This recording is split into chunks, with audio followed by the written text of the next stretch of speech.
Samuel got his waiver, so it's good.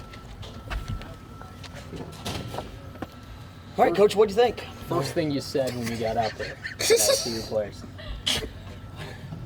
To be honest with you, I'm not one of those coaches that gives a pep talk when we get on the field. We talked a lot yesterday about our identity, what we want to show. I tell my players if I step on that field, I want to be the example for the expectation. Passionate, being relentless with effort, focusing on details, communicating. We're about embracing the challenge. And today we wanted to be 1% better than we were when we finished up there last season. I will say I thought this was one of the best first days of practice that I've been around. Still a lot of mistakes, a lot of new guys, but you can see the work that our guys put in the summer. I like the size of our football team, the speed of it. We're out here in pajamas today, so it doesn't really count other than the communication, the alignment, trying to get some of those base fundamental things down. But I like the work that we got today. What are you expecting from Travion Samuel? Well, we got word, I guess it was this morning, that he got his waiver for his year, got his red shirt, and he will be eligible for us this year. So we're extremely excited about what he brings to the program. He's a grad transfer that he's an exciting player, and he did some really good things out here today in his first day.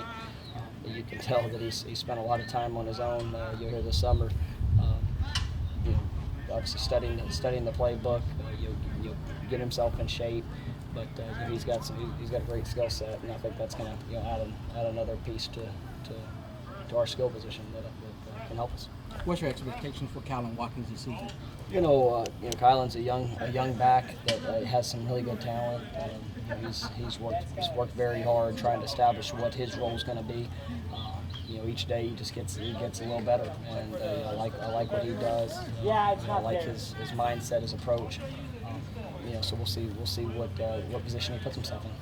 With the majority of the staff being new, especially coming in the spring, how have they continued to grow and develop relationships with the players? That's a critical factor for us, and it takes time. And when you go through spring ball, come into summer workouts. We try to organize our vacation to where we always have staff members that are here on campus, and get a chance to see the guys during the workouts. And it's kids, you build relationships with spending time with them, and being honest and how you communicate. You got to open up your heart, tell them what you're all about. And we're an action-based football team, so you can give whatever speech you want to give, but if you don't show it every single day by the way you work as a coach, then these kids won't listen. And that's I've really enjoyed the staff that we have. I thought they did a good job in preparing and being organized here at day one. So I thought it helped set the tempo for practice. Brian lost some weight. He's transformed his body a little bit. What are you expecting from him this season? Is his role going to change in the defense at all? Well, Brian is a very explosive player.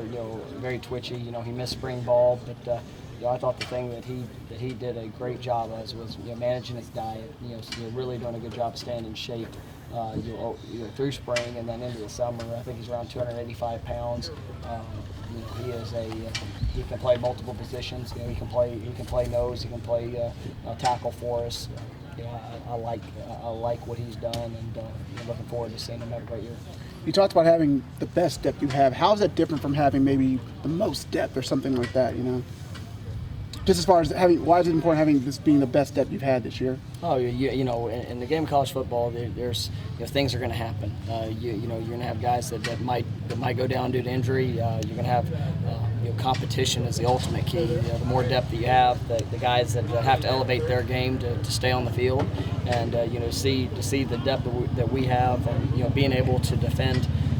All the different things that we'll see defensively, to be able to play multiple guys. We want to be able to snap anywhere between 75 to 85 plays in a game, and the more guys we have that can help contribute there, the fresher guys are going to be, and the more they're going to be able to maximize their opportunities. So is it a blessing, you'd say, that you had to play some guys early because of the injuries maybe 2 years ago? Oh, no question. I think it's the hardest thing to ever recreate is that experience. And these guys, they have confidence because they've been on the field.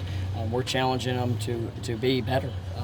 There's some guys that have played football and have the reps, but maybe not at the level that we were hopeful for. And so they have to grow and learn from the experiences and put themselves in the best position to be able to achieve success when we're on the field.